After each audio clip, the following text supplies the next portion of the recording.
Thank you so much for coming out. We're really excited to work again with Arabia Alliance. We've worked with them for several years. Unfortunately, we just closed the Flat Rock exhibit downstairs, but we're excited to continue this partnership with Arabia Alliance. We just announced a Lithonia initiative, so next year the DeKalb History Center, and this year, we'll really be focusing a lot of our efforts on collecting stories from the Lithonia community, and certainly,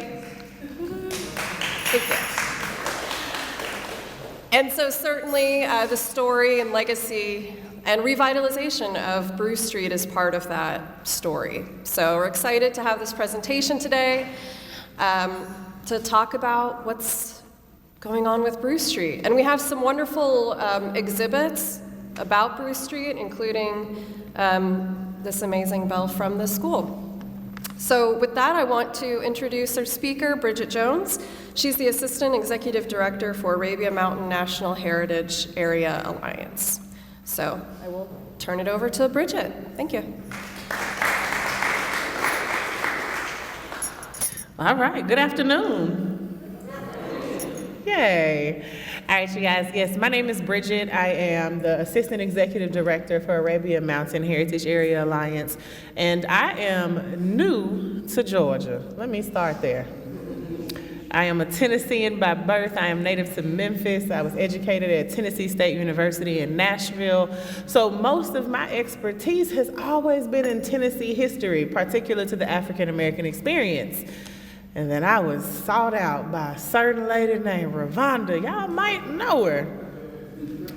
And she wanted me to come down here and learn Georgia history the way that I'd learned Tennessee history. And man, it has been an interesting story to dive into. And one of the stories that she was initially so passionate to tell me about was the story of the Bruce Street School. And she sent me back to Tennessee with some information, and I decided I was gonna do some digging. And when I decided I was gonna take this job, I was just as passionate about Bruce Street as she was. So I wanna present to you a little presentation I've put together because I don't believe in regurgitating the information you see on some of the panels here.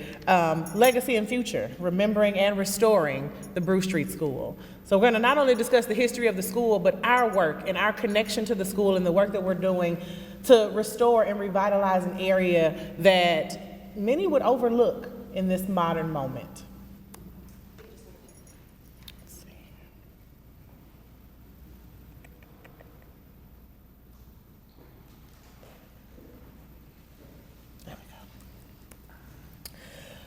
Now, the one thing that I can imagine or admire about Black communities is Black communities' ability to persist despite every situation that has been thrown at them.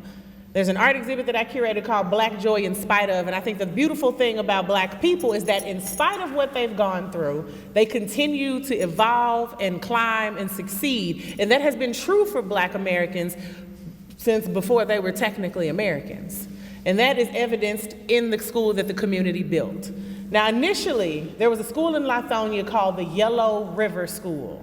And the Yellow River School is a very early iteration of the Bruce Street School. And that school was named for the nearby Yellow River. And it was a small, from what I've been told, wooden building, which was very common of the time period in the early 1930s, late 1920s. These are schools that usually have affiliations to churches and civic groups for within the African American community. But because of the racial tensions of that time period, because of Jim Crow, there are organizations that are solely bent on stopping the progress that African Americans are trying to pursue during that time period. So in the early 1930s, the Ku Klux Klan burned the Yellow River School down. And the one thing that Black people gonna always do is come on back together. And they decided that our kids are gonna have a school, and we're gonna have a school one way or another, even if we have to build it by our own hands, and build it by their own hands, they did. There are two images here, and they are of quarry workers. These men are the men of that community who came together and built that school by hand. Many of them worked at the local quarries that were nearby. So can you imagine going to work, 8, 10, 12-hour shift, coming home and building a school for your child because somebody else burnt the other school down. The amount of frustration that must have went into the completion of that school building, but despite the frustration, the school was completed and children would begin to be educated in that school around 1935. And that school would continue to educate students throughout time until essentially Brown v. Board of Education, but I'm not gonna take you there just yet. I wanna let you see the original building.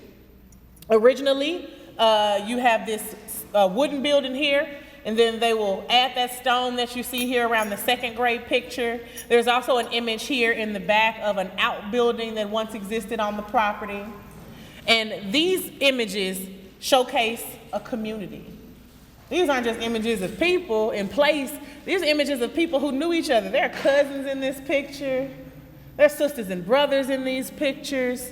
The one thing that I think is beautiful about schooling in that time period is that school was really rooted in community. When I send my child to school today, his teacher might not live next door to me. But in this time period, teachers and principals were a part of the overall community, and they assisted in raising the members of that community. And those members went on to be great. And the thing that really inspires that community are the community members who are able to stand out. And because of that, we know that all heroes don't wear capes. So at the heart of what we do at Arabia is storytelling. Storytelling is the crux of history. As a historian, you cannot have history without telling a good story. And the best part of a story are the characters. And I want to introduce you to a few of the characters that really made the Bruce Street School home.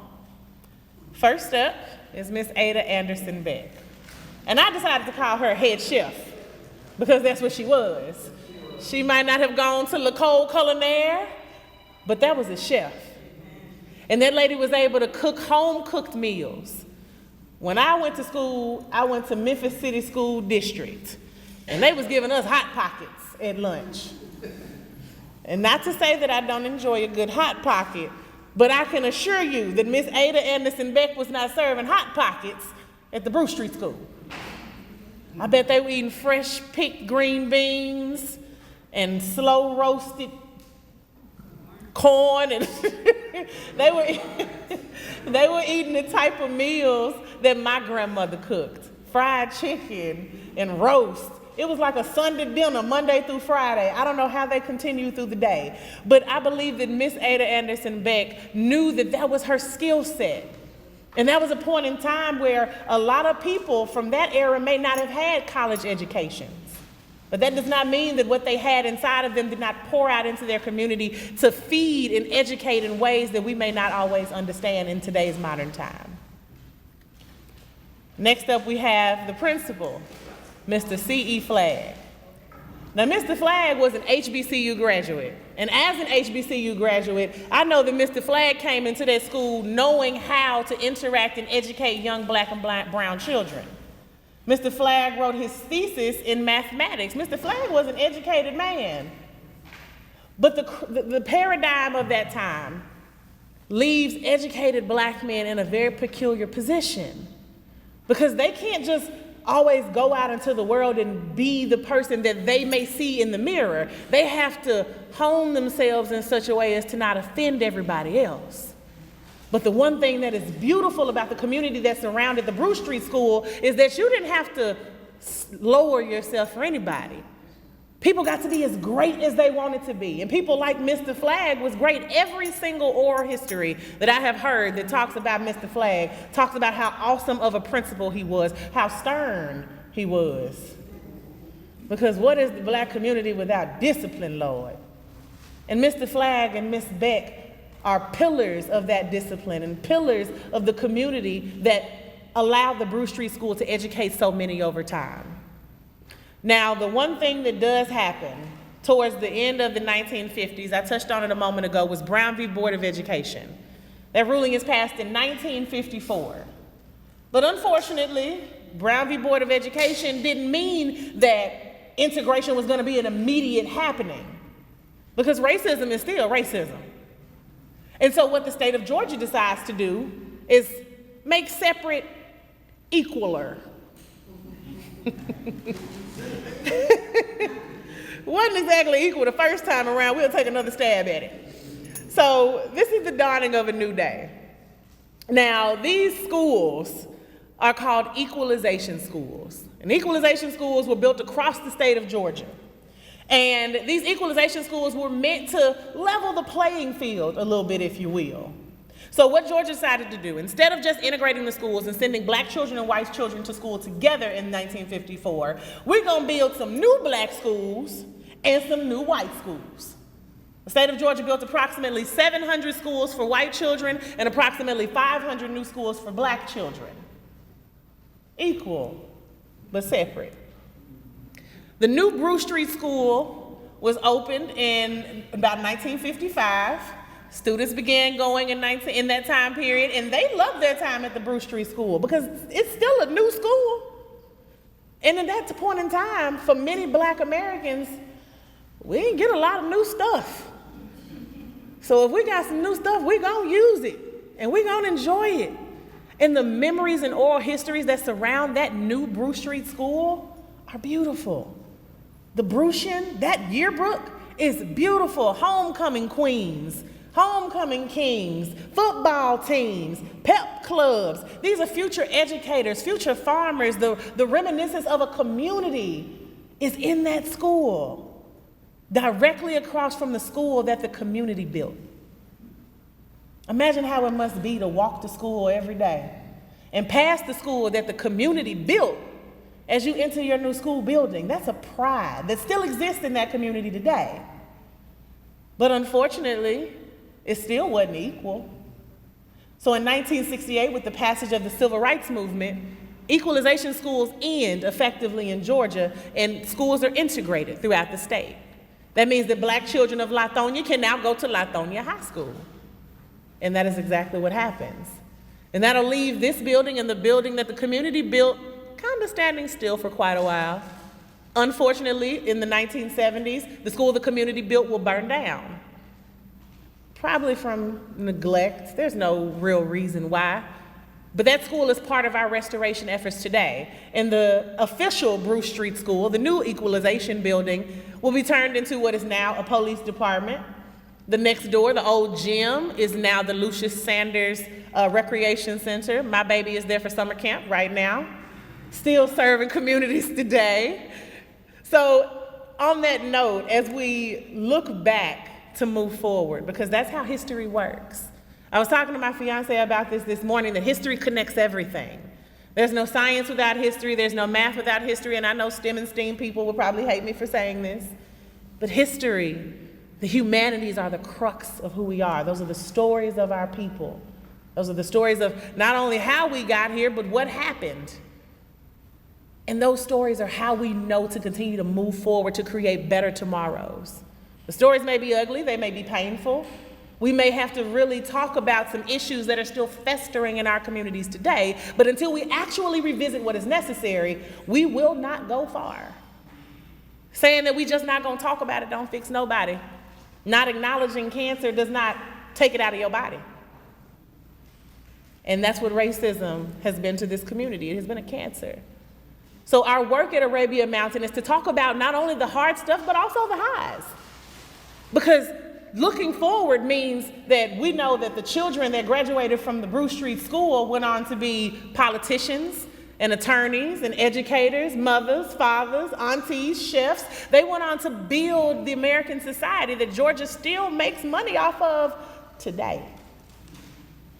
And today those communities look like this.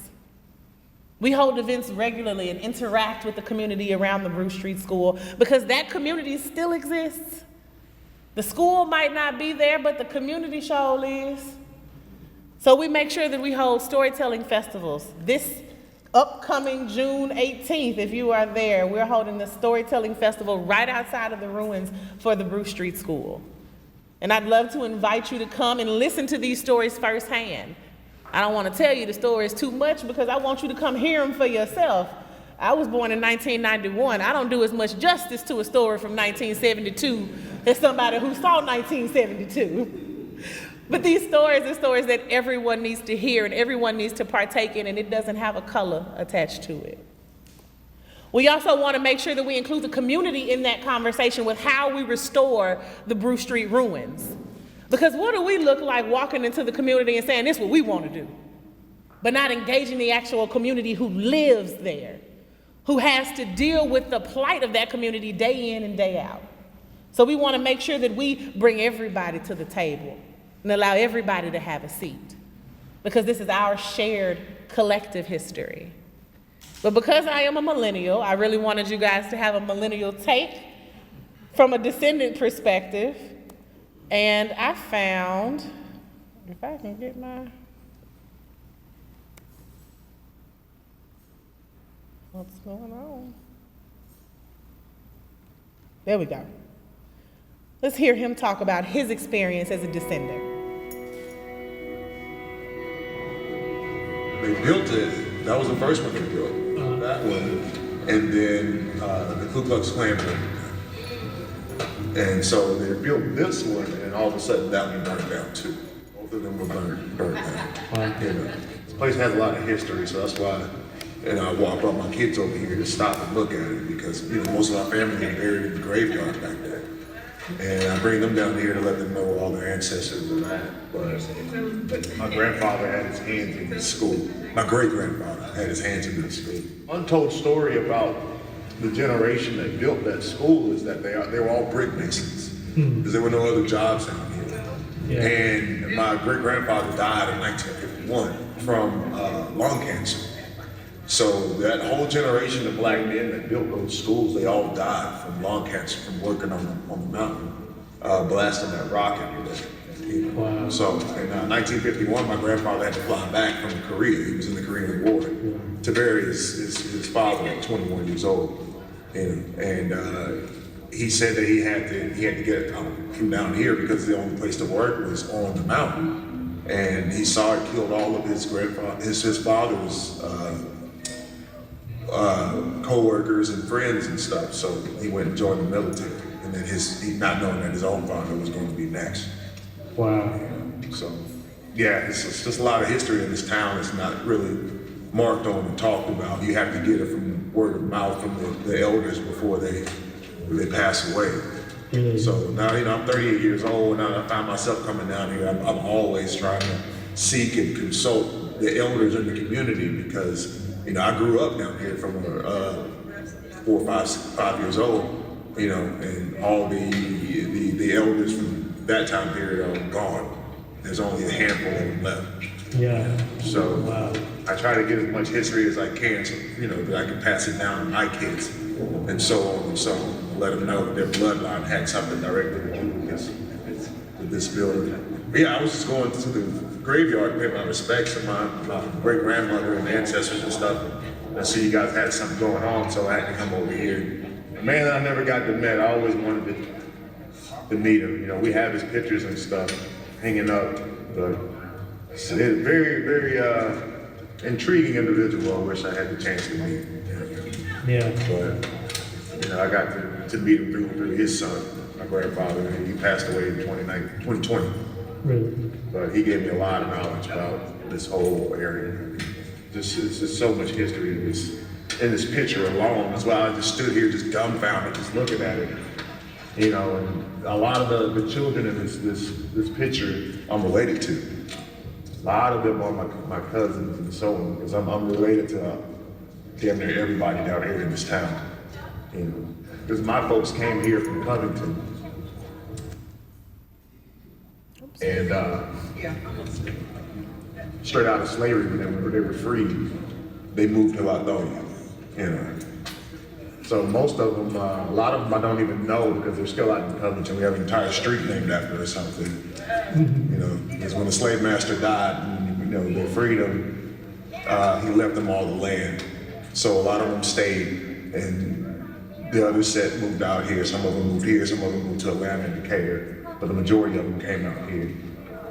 So a lot of people in this picture I'm related to. And my dad and all my aunts, they all went to school right there. The police station used to be a elementary school, and they all lived right here in the duplexes across the streets. They just get up and go to school,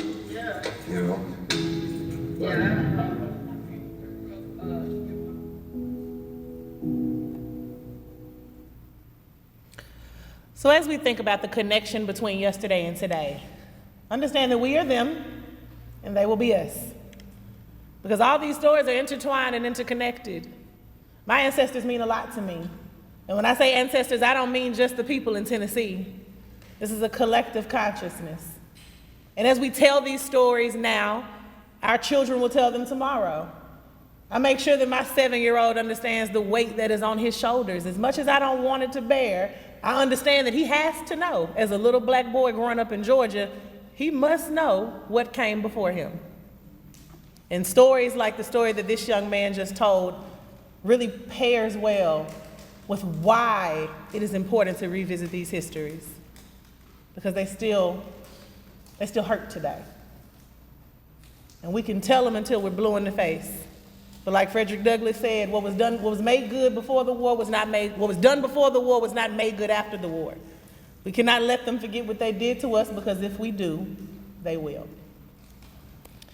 What I want to do is open the floor for any Q&A about the work that we at Arabia Alliance are doing to further preserve and interpret the history of the Bruce Street School. But I also want to put a small spotlight on a Bruce Street alum who is here snacking, so I will let her snack. But our chairwoman, Marcia Glenn Hunter, is here, and she not only is she a Bruce Street alumni, she is the first African-American female mayor of Lithonia. So if that ain't history, child, I don't know what to tell you. We also have another Bruce Street alum in the building. If you would stand, I just recently reintroduced. What is your name, sir? Vincent Samuels. Vincent Samuels.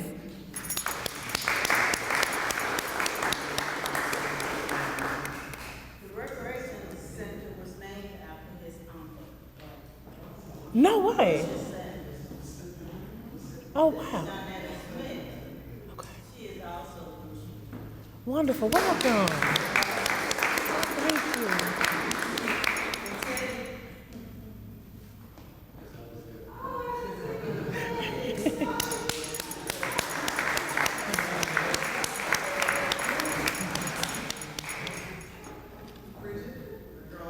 All right, we have another. And what's your name, sir? What's your name? John Benton. Welcome. Thank you.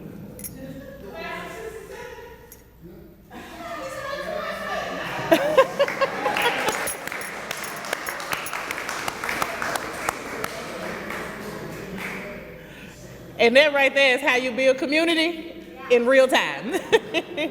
So at this point, I want to thank you all so much for your time and listening to me. I want to thank my team for always being here to support all of the work that we all do collectively as an organization. We don't leave each other hanging. To our chairwoman for always also supporting us. And if anyone has any questions, I am open to them. Other than that, I would give you your lunch. Yes, ma'am. This is awesome. You may have already mentioned it, but does the state of Georgia have a historical marker for the Bruce Street School? There is not one, no ma'am. That's something that we are working on, but yet not at the moment, but it is in progress. More documentaries on the school? We're also doing things like that. We're doing the histories of Lithonia. So yes, ma'am, all that's in the works.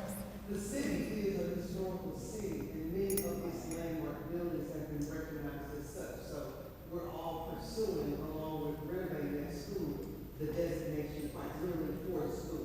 So there is a sign there by our organization that documents this story and all the facts that she just shared. Thank you. Thank you. Any more? Yes, sir. Who owns the school and property today? The DeKalb County, correct? Community development owns the parcel. Can I say this about the parcel? It was, and all alumni add on to this, but it was a 5.1 acre campus. It wasn't just a singular building. And it is owned entirely by, originally, the city of Lithonia had some ownership, but it now rests in DeKalb County. And they are a partner with historic preservation, community development. Okay. Yes, ma'am. Can you recommend something to read more about the equalization schools? Yes, actually. I would say, what did I read on equalization schools? There was a thesis. Connect with me after. I'm gonna give you my card, and I can send you some stuff if you'd like to read. Yes. Anybody else? All righty. Well, like a many pastor have said, I won't be before you long, and I won't. So thank you all so much for your time. I hope you enjoy your lunch. If you would like more information on the work that we do, I will leave this up for a little while longer. Here is our website, our contact information, and please stay on the lookout for our events. June 18th, Tuesday, June 18th, we will be having the Juneteenth Storytelling Festival right outside of those ruins, right outside of the Bruce Street School, and we're gonna be doing it family reunion style. If you have never been to a Black family reunion, child, you in for a treat. So thank y'all, and I hope you have a wonderful rest of your afternoon.